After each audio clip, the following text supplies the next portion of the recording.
But because we've become complacent, we're not paying enough attention to what our government is doing. And this comes back full circle back to government power. So how do you stop the government from destroying your country, from taking total power and doing to it what was done in the USSR, what was done in North Korea, what was done in Venezuela, example after example. Zimbabwe, look at South Africa right now. These are all just examples of what happens when a government takes too much control, too much power over a given society. The only thing in history that has ever worked long term is the people reaching the limit of their obedience. Now, ideally, non-violently, but if that option isn't there, then the government knows that they can just keep pushing harder and further. I would, what would you say to me saying that I think we're miles off that point, either peacefully or violently here in Australia? I would say, unfortunately, the most recent election would suggest that you're right. The fact that Daniel Andrews got re-elected in Victoria after becoming the worst human rights abuser in modern Australian history would suggest that you're absolutely correct. I made a promise to myself when I was in Venezuela in 2015 that I would not be that man who saw what was coming down the pipeline, understood the moment in history that they were in, and failed to get their family out. There are people who say, oh, you can't leave. I left Victoria. I moved out of Victoria. And there were people saying to me, you can't leave Victoria. You have to stay here and fight. And I'm saying, well, I'm trying to patch the holes in the bottom of the boat. But there's 1,000 people all around me with sledgehammers making them bigger. I'm sorry, I can't fix stupid. I'm not the idiot whisperer. I can't, a horse whisperer and can go up to a wild, unbroken horse and kind of whisper to it and change its mind and everything. I'm not the idiot whisperer. I can't do that, right? If I'm surrounded by idiots, there comes a point where you just go, okay, idiots, have your idiot ways. You're going to get what you want. And that's not a blessing, that's a curse. You're getting what you want so often in life. You're going to get what you want, and I'm going to go somewhere else to build for my family what I want to give them. So this is a question that I was going to ask as well, is if the odds are stacked so against us and people aren't waking up to the realization or the potential dangers that we're facing, why do what you do? Two reasons. August Landmesser, a name that you may not know, but I promise you've seen his face. August Landmesser. If you listen to the podcast, Google him now, and a picture will come up. And that picture is going to be a black and white picture of a whole bunch of dock workers in the 1930s after Hitler came to power in Germany, but before the war had started. And Hitler was consolidating his power, and everyone was becoming a member of the Nazi Party. It was the fashionable thing to do. Let's not forget, he was the 1936 Time magazine Man of the Year. He had the greatest games on earth that was celebrated worldwide, the greatest Olympics that had ever been. He was regarded as an example for the world. That's not me talking. That's history talking. That was that moment in history. And there's a photograph of these dock workers, and they're all doing the Hitler salute. And there's one dude standing there with his arms folded across his chest. Right? We've all seen that photo at some point in time. We've all seen this photo. That man's name was August Landmesser.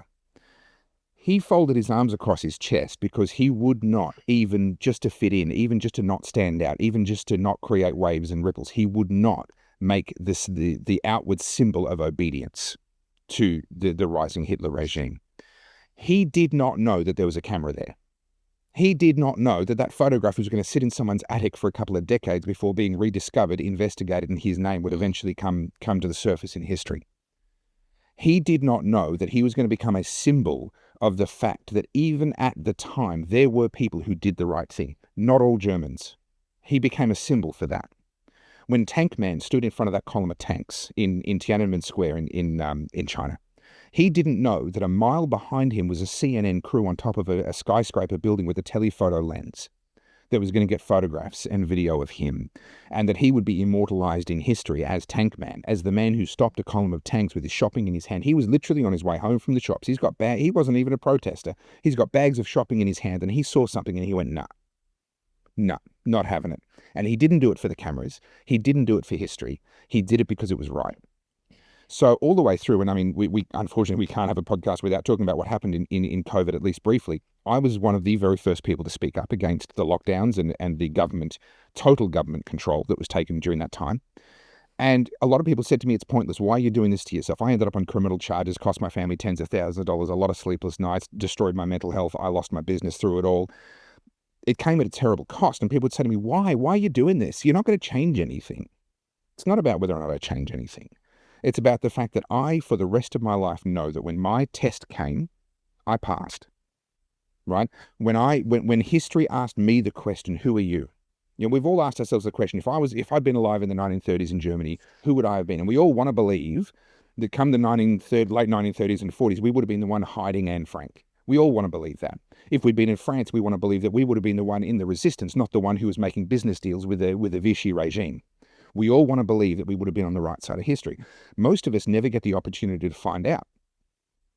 We live such wonderful, luxurious, prosperous lives. Most of us never get the chance to actually find out who we would have been. I was given that chance.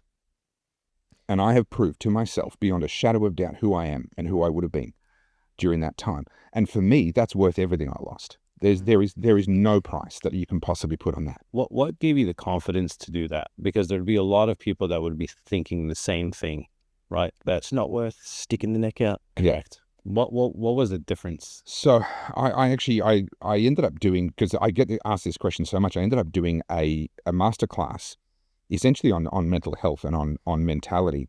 And one of those weeks is dedicated to the issue of courage. Because people said, oh, well, how did you have the courage to keep going out there in front of the armored cars and the riot squad and getting hit with tear gas and threats and all the rest? Like, there was physical danger as well as legal peril. How did you have the courage to keep doing that? And the reality is courage doesn't actually exist in the way that we think it does. See, courage, we think of it as a feeling like love, right? We sort of put it in you can have courage, you can have love, you can have fear, you can have this. No. Courage doesn't exist like that. Talk to anyone that's, we've all seen the interview. Someone runs into a burning building and rescues a baby or does something in that moment. And the reporter goes, oh, wow, that was so incredibly courageous. Where did you find the courage? And they'll look at the reporter and go, what courage? I just did what I had to do. I just did what needed to be done. Courage exists only in the moment of action, and it's not a feeling. Courage emerges naturally. Courage simply appears when you have an individual who knows what their values are and can see those values being violated and has an identity that requires them to do something about it.